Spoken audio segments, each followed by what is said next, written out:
Crucifixión del yo, preguntas y respuestas. Dios bendiga a todos. Proporciono 5 respuestas a 5 preguntas. Esto es para meditar y ayudar a comprender. La metáfora de la crucifixión de uno mismo es el contexto para comprender estas preguntas. Si no has visto el video que explica la metáfora, míralo primero y luego escucha las respuestas. Gracias, Dios los bendiga. ¿Cómo entendieron los pentecostales el concepto de la crucifixión del yo en relación con el bautismo en el Espíritu? Los primeros pentecostales entendían el concepto de la crucifixión de uno mismo en relación con el bautismo en el Espíritu de las siguientes maneras. 1. Kenosis paralela. Vieron la crucifixión del yo como un proceso metafórico similar a la kenosis, vaciamiento de sí mismo, de Jesús en la cruz. Así como Jesús se despojó voluntariamente para el propósito divino, los creyentes fueron llamados a ceder sus propios deseos y voluntad propia al Espíritu Santo que mora en ellos.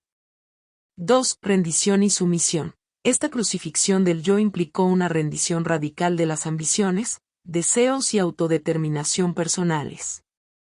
Se esperaba que los creyentes se sometieran completamente a la voluntad de Dios, reconociendo su señorío sobre sus vidas. 3. Ceder la lengua. Dentro de esta metáfora, ceder la lengua tenía un significado particular. Simbolizaba no solo la sumisión al control de Dios, sino que también servía como señal inicial de completa rendición.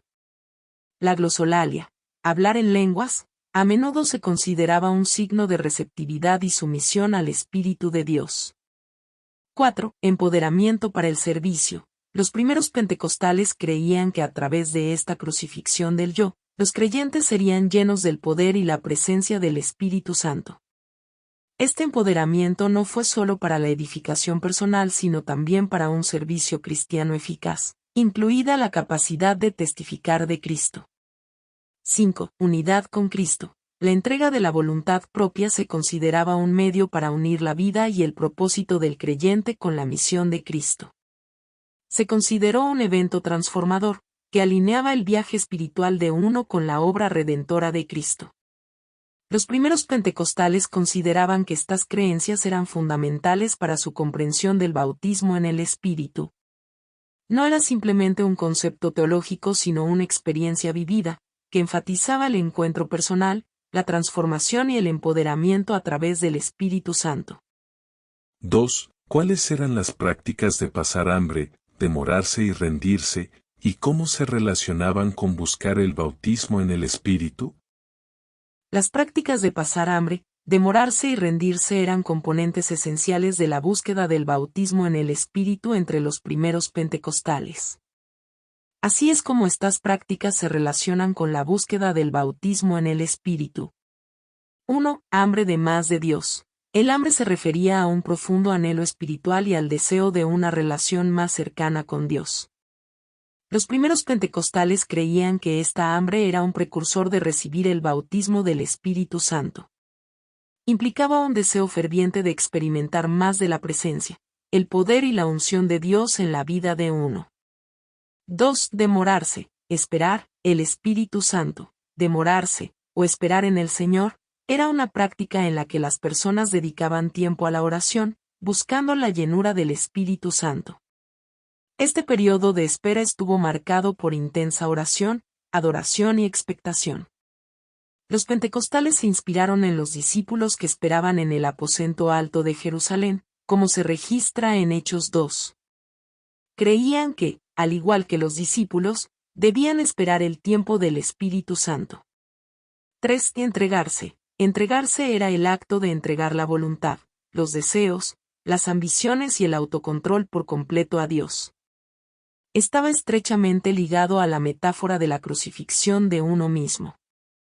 Los primeros pentecostales creían que el bautismo en el Espíritu requería una completa sumisión a la voluntad de Dios y el abandono de las ambiciones personales.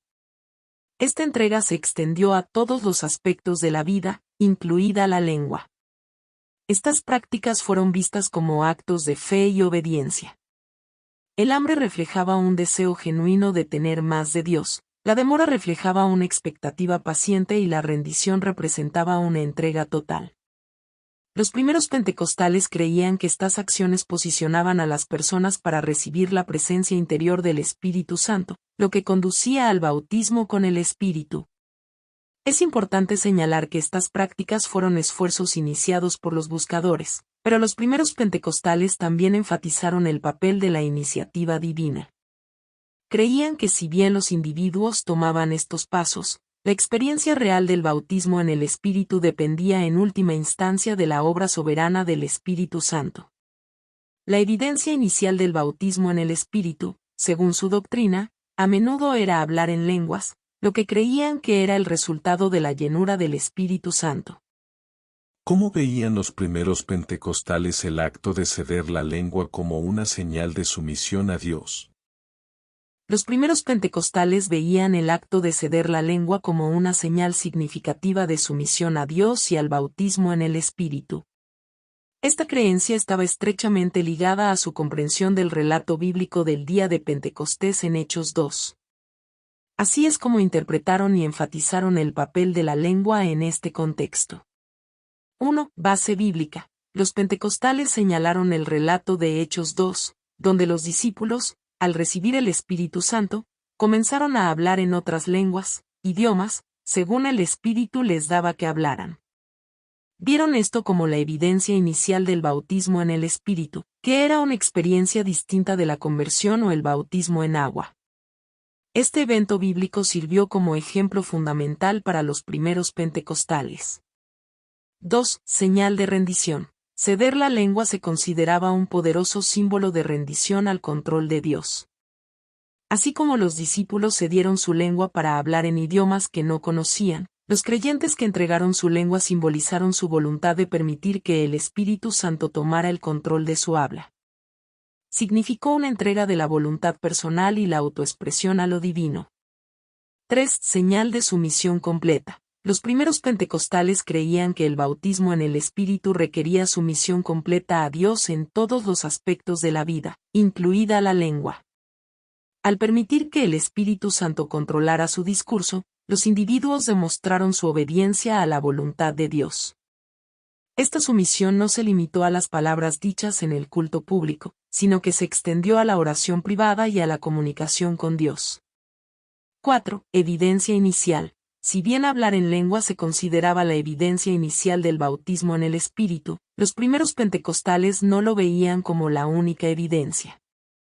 Creían que seguirían otras manifestaciones, como el fruto del Espíritu, Gálatas 5, 22-23, y el empoderamiento para el servicio cristiano.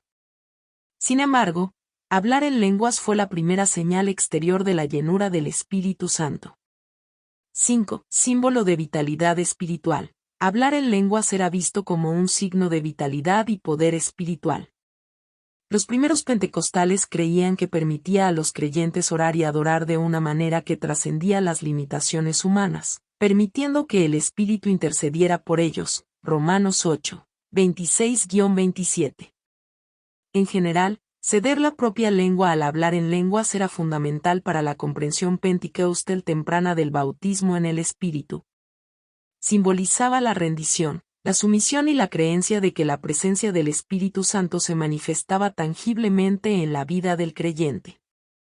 Si bien fue la evidencia inicial, los primeros pentecostales también enfatizaron que otras evidencias, como una vida transformada y el empoderamiento para el servicio, acompañarían este profundo encuentro espiritual.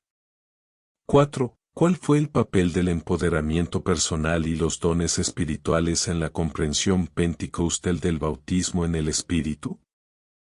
En la comprensión pentecostal del bautismo en el Espíritu, el empoderamiento personal y los dones espirituales desempeñaron papeles importantes. Así se vieron estos aspectos.